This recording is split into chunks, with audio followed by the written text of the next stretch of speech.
في عالم التكنولوجيا في فكرة مسيطرة علينا كلنا، وهي إنه كل مشكلة مهما كانت حلها هو كود جديد. بس شو لو كانت هاي الفكرة نفسها هي الفخ؟ اليوم رح نحكي عن هذا الفخ اللي بوقع فيه كتير من الناس، وهو الاعتقاد إنه الحل دايماً بيكون بزيادة الأكواد. خلينا نبدأ بالسؤال، سؤال جوهري ومباشر. هل ممكن إنه الكود اللي هو أداتنا الأساسية عشان نبني الحلول يتحول هو نفسه للمشكلة؟ الإجابة وبكل بساطة هي نعم، وبنشوفها أكتر بكتير مما بنتخيل، وهذا هو محور حديثنا اليوم. طيب تخيلوا معي هذا السيناريو اللي بيتكرر كل يوم. فريق بيلاحظ إنه عدد المستخدمين اللي عم بيكملوا تسجيل الدخول بالتطبيق قليل جدا. هاي مشكلة واضحة ومباشرة، والهدف طبعا هو زيادة هذا العدد. أول شي بيخطر على بال الفريق التقني شو؟ أكيد يلا نكتب كود، لازم نضيف ميزة جديدة، يمكن دليل تفاعلي يشرح كل خطوة، أو نظام إشعارات ذكي، أو حتى نظام مكافآت. الفكرة بتبين إنها منطقية وإنتاجية، صح؟ والكل بتحمس وبيبدأ يكتب كود على طول. بس اللي بيصير هو العكس تماما. كل هاي الإضافات البرمجية بتخلي عملية التسجيل البسيطة معقدة جدا. المستخدم الجديد بيتفاجأ بكمية الخطوات والنوافذ اللي بتطلع والتعليمات اللي هو أصلا ما طلبها، والنتيجة المستخدم بحس بالإحباط ومعدل التسجيل بيصير أقل من الأول. يعني الحل السريع ما حل شيء، بالعكس عقد المشكلة أكتر. طيب وين الغلطة؟ الغلطة ما كانت بالنوايا أكيد، بس كانت في تشخيص المشكلة من أساسها. قبل ما نكتب أي سطر كود، أهم خطوة هي إنه نفهم طبيعة المشكلة اللي بنحاول نحلها. هذا الجدول بيلخص كل القصة. الفكرة هي إنه مش كل المشاكل تقنية. ممكن تكون المشكلة في البزنس نفسه، مثل انخفاض نسبة التحويل، وهون الحل ممكن يكون مجرد تبسيط للعملية. وممكن تكون المشكلة في تجربة المستخدم أو اليو إكس، والحل بيكون إعادة تصميم.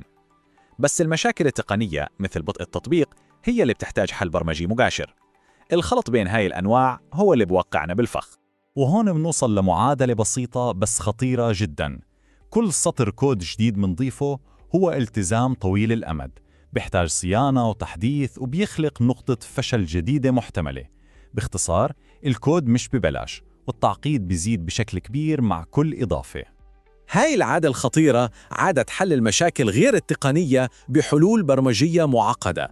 إلها اسم معروف في عالمنا، الإفراط في الهندسة أو الأوفر إنجينيرينج، وهو مرض صامت ممكن يقتل أي منتج رقمي شوي شوي. شو يعني أوفر إنجينيرينج بالضبط؟ بكل بساطة هو لما نصمم منتج بشكل معقد أكثر من اللازم. بيجي من حبنا لبناء الأشياء، لكنه بيتجاهل أهم سؤال: هل هذا الشيء ضروري أصلاً؟ كأننا بنبني حل لمشكلة مش موجودة، وبهيك بنخلق مشاكل حقيقية. والتأثير صدقوني مدمر.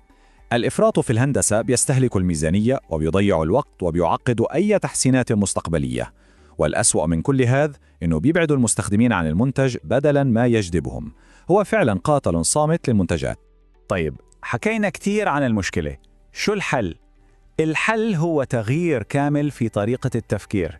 بدل ما نفكر كبنائين، لازم نفكر كحلالين مشاكل. وهذا هو جوهر اللي بنسميه التفكير المبني على المنتج.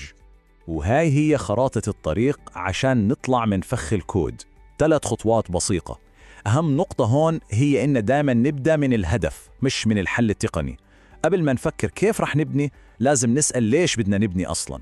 هل هذا الشيء بيخدم المستخدم فعلا؟ هل بيخلي حياته أسهل؟ هاي الشريحة بتلخص الفرق كله. شوفوا الفرق بين الطريقتين. التفكير بالكود بيسأل كيف أبني، أما التفكير بالمنتج بيسأل شو أبسط طريقة لحل المشكلة. هذا التحول البسيط هو الفرق بين إنك تكون مشغول وبين إنك تكون منتج عن جد. وهون بتيجي القوة الحقيقية للفكرة. أحياناً الحل الأفضل والأذكى هو مش بالإضافة، هو بالحذف.